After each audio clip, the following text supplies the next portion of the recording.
Zero loss, ఏఐతో zero loss అసలు ఉంటుంది జరగదండి. అనేది చాలా ప్రచారం చేస్తున్నారు. అది జరగదండి. సాధ్యమేనా? జీరో లాస్ అనేది అసలు తప్పండి, అది రాంగ్. అవునా? ఏ బిజినెస్ ఇప్పుడు ఏం చేస్తుందండి? ఫ్యూచర్ని ప్రిడిక్ట్ చేయలేదుగా. చేయలేదు. పాస్ట్ డేటాని ఇస్తుంది. అవును. పాస్ట్ డేటానే ఫ్యూచర్ బిహేవ్ చేస్తుందా ఎవ్రీ టైమ్? బిహేవ్ చేయదు. చెయ్యదు. ఎందుకు చేయదంటే ఇన్వెస్ట్మెంట్ సైకాలజీ మారుతుంది, కొత్త సెక్టార్స్ వస్తున్నాయి, బిజినెస్ మోడల్స్ మారుతుంటాయి. సో అది అది అలా ఉండదు కదండి. ఇప్పుడు మనం ఇదివరకు తీసుకుంటే మేము మార్కెట్లో వచ్చినప్పుడు గోల్డ్ పెరిగితే మార్కెట్ తగ్గుద్ది, మార్కెట్ పెరిగితే గోల్డ్ తగ్గుద్ది అనేవాళ్ళు. మా ఇవాళ మొత్తం దేని అసలు మొత్తం దానికే పూర్తిగా అయిపోయింది. దేని దానికి అయిపోయింది. అవును, అసెట్ అవును. క్లాస్ యూఎస్ మార్కెట్ పడితే ఇండియన్ మార్కెట్ పడేది. ఇప్పుడు వాళ్ళు అది యూఎస్ లేదు. మార్కెట్ పడినా ఇండియన్ మార్కెట్ పెరుగుతుంది, ఇది అవును. ఇది పడినా అది పెరుగుతుంది. అంటే కరెక్ట్, ఇండివిజువల్స్ అయిపోతున్నాయండి. కరెక్ట్. సో బిజినెస్ మోడల్స్ ఎప్పుడైతే మారుతుంటాయో దాన్ని బట్టి మన రిజల్ట్ కూడా మారుతుంటుందండి. ఓకే. సో అంతేగాని జీరో లాస్ అనేది అసలు అది అవ్వదండి. అది అవ్వదు. ఓకే. అవదండి. So okay. ఇప్పుడు మీకు ఎలా ఉంటుంది? ఆపర్చునిటీస్ మారుతాయి. ఇప్పుడు ఓకే. కొత్త ఆపర్చునిటీస్ మనం ఐడెంటిఫై చేయొచ్చండి. ఓకే. అంటే అట్లాగే ఇప్పుడు యుఎస్ మార్కెట్ ఉంది. యుఎస్ మార్కెట్ అనేది big consumption market. Correct. Okay. యుఎస్లో మార్కెట్ పడితే మిగతా మన మార్కెట్లు పడాయి. ఇప్పుడు అవును. ఏమవుతుందండి, ఒక పారాడైమ్ షిఫ్ట్ వస్తుంది. అంటే ఓకే. యుఎస్ నుండి కూడా అన్ని కంట్రీస్ కూడా గ్రో అవడం మొదలుపెట్టింది. ఇప్పుడు ఏదైతే మనం ఇప్పుడు ఈ టారిఫ్స్ ఇంపాక్ట్ కానీ అవును. ఇవన్నీ. సో అదర్ మార్కెట్స్ కూడా మనకి ఆపర్చునిటీ వస్తుంది కదండి. ఓకే.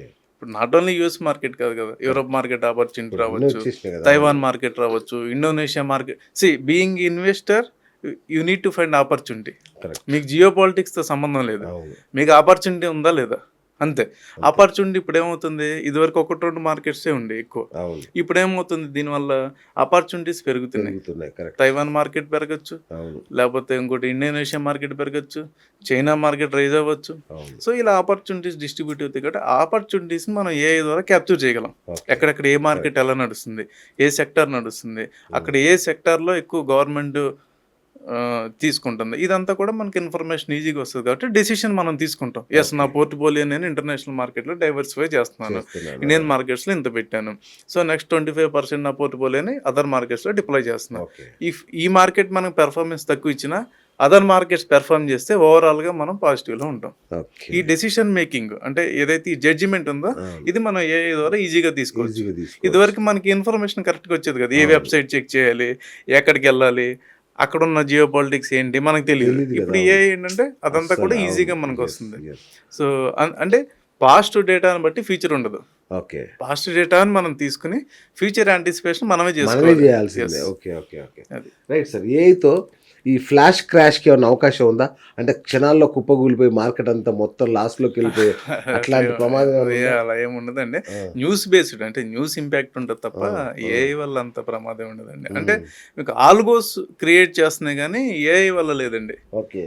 సో ఆల్గోస్ ఏదైతే మీకు పర్టికులర్ లాస్ట్ టైం కూడా మనం డిస్కస్ చేసిందో పర్టికులర్ లెవెల్ రాగానే సెల్లర్స్ అందరూ ప్యానిక్ అవటము, లేదంటే సిస్టమే మనకి సెల్ చేసేస్తుంటుంది మనతో సంబంధం లేకుండా. ఓకే. సో ఇప్పుడు ఏఐని ఎందుకు వాడుతున్నారండి, ఆల్గోస్ ఎందుకు వాడుతున్నారు? హ్యూమన్ ఇంటర్వెన్షన్ తగ్గించాలండి. మిషన్ అనేది ఎమోషన్స్ ఉండవు దానికి, మిల్లీ సెకండ్స్లో ఎగ్జిక్యూట్ చేస్తుంది ఆర్డర్స్ని, మనకన్నా కూడా ఫాస్ట్గా ఎగ్జిక్యూట్ చేస్తుంది.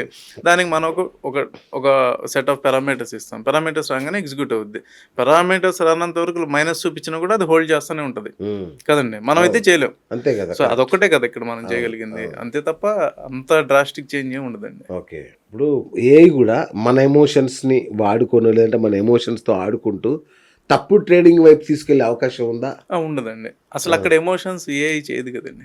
మన ఎమోషన్స్ మనం చెప్తాం కదా, నాకు అర్జెంటుగా ఇది కావాలి, నాకు సినిమాలు అంటారు కదా, ఇంత ఖర్చు అయినా పర్లేదు మా అవన్నీ బతికించాలంటే వాళ్ళు ఎలా చేస్తారో ఏఐ కూడా మన బిహేవియర్ని బట్టి తప్పుడు మార్గంలో తీసుకెళ్లే అవకాశం ఉందా? అలా ఉండదండి, డేటా డ్రివెన్ కాబట్టి మోస్ట్లీ అలాంటివి ఉండవండి. సో రియల్ టైం డేటానే ఇస్తుంది కదండి. ఓకే.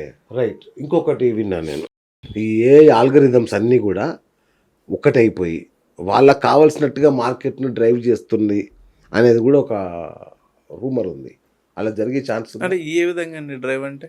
అంటే వాళ్ళకి కావాల్సినట్టుగా, వాళ్ళకి కావాల్సి ఏ స్టాక్ని పెంచాలి, ఏ స్టాక్ జస్ట్ మీకు ఇంకా ఈజీగా చెప్పాలంటే వాడు దావుద్, అతని పేరేం పేరు, మన గతంలో స్టాక్ మార్కెట్ను ఒక ఆట ఆడుకున్నాడు చూడండి, సినిమా కూడా వచ్చింది అతని మీద. ఎవరు అతను? మన స్కామ్ 99. స్కామ్. ఎస్. సో అప్పుడు సినారియోస్ వేరండి, ఇప్పుడు వేరండి. అంటే అతను అప్పుడు డబ్బులు పెట్టి అలా చేశాడు.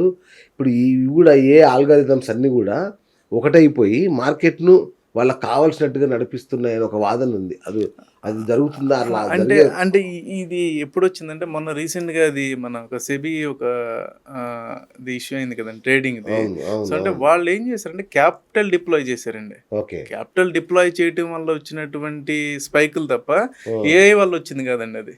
ఓకే. సో ఏఐ అయితే అంత పెద్ద ప్రమాదం అయితే ఉండదండి ఉండదా? మార్కెట్స్కి అంత. ఓకే. సో ఇప్పుడు మేమంతా ఏఐ బేస్డ్ వాడుతున్నాం అని చాలా యాప్స్ కానీ గురువులు కానీ చెప్పేస్తున్నారు మేమంతా ఏఐ బేస్డ్, ఇక మీరు రెండు ఇన్వెస్ట్ చేయండి. వాళ్ళు ఫేక్ అని కానీ నిజంగానే ఏఐ వాడుతున్నారని మనం ఎట్లా గుర్తించాలి వాళ్ళని? మనం గుర్తించలేమండి. అయ్యో. ఓన్లీ మనం ఆల్గో అంటే మిషన్ ట్రేడింగ్స్ మాత్రమే రికగ్నైజ్ చేయగలం. వాళ్ళు ఏ డేటాని వాడుతున్నారు, ఏఐ వాడుతున్నారా లేదని మనకు తెలియదండి. తెలీదు. వాళ్ళు ప్రోగ్రామింగ్లో ఎంత ఏం చేస్తున్నారని మనకు తెలియదండి. ఓకే. అది మనం చెప్పలేమండి. ఎట్లా గుర్తించడం కూడా కష్టం. కష్టమే. కష్టమేనండి. అది మనం మోసపోతాం కదా మనం. పోతామండి. వేరే there is a higher returns, there is all possibilities of going capital. అచ్చా అచ్చా అచ్చా. అది మనం చేయలేమండి. ఓకే. హయ్యర్ రిటర్న్స్ వస్తున్నాయంటే డెఫినెట్గా రిస్క్ ఉంటుంది కదా, సంథింగ్ ఫిషీ అనుకోవాలి. అనుకోవాలి. అంటే రిస్క్ అనేది ఉంటుంది. రిస్క్ ఈజ్ ఆల్వేస్ అహెడ్ అనేది మనం గుర్తుపెట్టుకోవాలండి. ఓకే. అది ఇప్పుడు గతంలో గణేష్ గారు అంటే అందరూ అబ్బా గణేష్ గారితో మాట్లాడాలి, గణేష్ గారి దగ్గర సలహా తీసుకోవాలనుకునేవాళ్ళు. ఇప్పుడు మీ సలహా ఎవరైనా అడుగుతున్నారా? ఏ వచ్చింది కదా. ఇక్కడ ఏమవుద్దంటే నన్ను అడుగుతారు, నేను చెప్పింది మళ్ళీ చెక్ చేసుకుంటారు. అంతే తప్ప అడగటం నేను అన్ని ఏ చెప్పేస్తుంది కదా. చెప్పేస్తుంది. ఇప్పుడు వాళ్ళకి మ్యాచ్ అవ్వాలి. నేను చెప్పింది మ్యాచ్ అయితే నేను పర్ఫెక్ట్. ఓకే. ఇప్పుడు మిమ్మల్ని టెస్ట్ చేస్తున్నారు. అంతే, డెఫినెట్గా కదండి. ఇప్పుడు మీరు సొంతంగా ట్రేడ్ చేస్తున్నారు కదా, దీనికి ఏ వాడతారా లేదంటే మీ మీ ఇంట్యూషన్స్ ఏనా? అంటే ఏఐ నుండి డేటా తీసుకుంటారా? తీసుకుంటా. అంటే కొంచెం ఏంటంటే మనకి టైం సేవ్ అవుతుంది, ఓకే. అనాలిసిస్ టైం సేవ్ అవుతుంది కాబట్టి ఏఐ నుండి తీసుకున్నాం కానీ డెసిషన్స్ మనమే తీసుకుంటామండి. ఓకే. అట్లా డెసిషన్ మేకింగ్ అనేది మనం ఎంత టైం హోల్డ్ చేయాలి. సో అది దాని మాట వినరు అప్పుడు. లేదండి, అది మనం అట్లా తీసుకోలేమండి. అది అచ్చా. అది అంటే మనకు ఒక ఐడియా ఉండాలి కదండి. అంటే బీయింగ్ ఎక్స్పర్ట్ మీకు అది ఓకే సాధ్యం, మాలాంటి వాళ్ళకి తెలియదుగా. అంటే ఇప్పుడు మీకు ఎగ్జాంపుల్ ఇప్పుడు ఏనన్నా నమ్మాలి, మళ్ళీ మీకన్నా ఫోన్ చేయాలి, సార్ ఏం చేయాలి. ఇప్పుడు ఎలా ఉంటుందంటే సార్, ఇప్పుడు సిమెంట్ సెక్టర్ ఉంది. రైట్. సిమెంట్ సెక్టర్ అనేది ఎంత గ్రోత్ రేట్తో మనకి నడుస్తుంది, ఇది మనం ఏఐని అడుగుతాం, కొంత డేటా ఇస్తుంది. సో ఒక 30-40 కంపెనీలు ఉన్నాయి. సో సిమెంట్ సెక్టర్ అనేది ఒక 3-4% గ్రోత్ రేటే నడుస్తుంది అనుకోండి. మేబీ వేరియస్ ఫ్యాక్టర్స్ ఉంటాయి దానికి, రియల్ ఎస్టేట్ లింక్ అయి ఉంటుంది, అదర్ పారామీటర్స్ ఉంటాయి. ఓకే. ఇక్కడ మనమేం ఆపర్చునిటీ డెసిషన్ మేకింగ్ ఏముంటుందంటే, సరే ఈ సిమెంట్ సెక్టర్ లేదు కానీ సిమెంట్ సెక్టర్ ప్రొడక్షన్ అయితే జరుగుతుంది కదా. సో జరుగుతున్నప్పుడు వీళ్ళకి ఎక్విప్మెంట్స్ అయితే కావాలి కదా. సో ఈ ఎక్విప్మెంట్ సప్లై చేసే కంపెనీస్ ఎన్ని ఉన్నాయి, సో అవి తక్కువే ఉంటాయి, అంతే కదా. సో అవి ఏ గ్రోత్ రేట్తో ప్రోగ్రెస్ అవుతుంది, అవి 20% గ్రోత్ రేట్తో ప్రోగ్రెస్ అవ్వచ్చు. సో ఆపర్చునిటీ అప్పుడు మనం ఎక్కడ చూసుకుంటాం, మనం అక్కడ చూసుకోవాలి. సో ఇప్పుడు సప్లయర్స్ని కూడా మనం ట్రాక్ చేసుకోవచ్చు అండి. సో ఏఐ వల్ల ఏంటంటే అలాంటి డేటా మనకి ఈజీగా వస్తుంది. ఇప్పుడు ఫార్మా కంపెనీస్, హెల్త్ సెక్టర్ అని హోలిస్టిక్గా తీసుకుంటే అందులో మెడికల్ డివైజెస్ సెక్టర్స్ కూడా ఉంటాయి. సో ఈ డివైజెస్లో ఏవి పెర్ఫామ్ చేస్తున్నాయి, రోబోటిక్ సెక్టర్లో ఏవి పెర్ఫామ్ చేస్తున్నాయి, సో ఇలాంటివన్నీ కూడా ట్రాక్ మనకి ఈజీగా ఉంటుంది.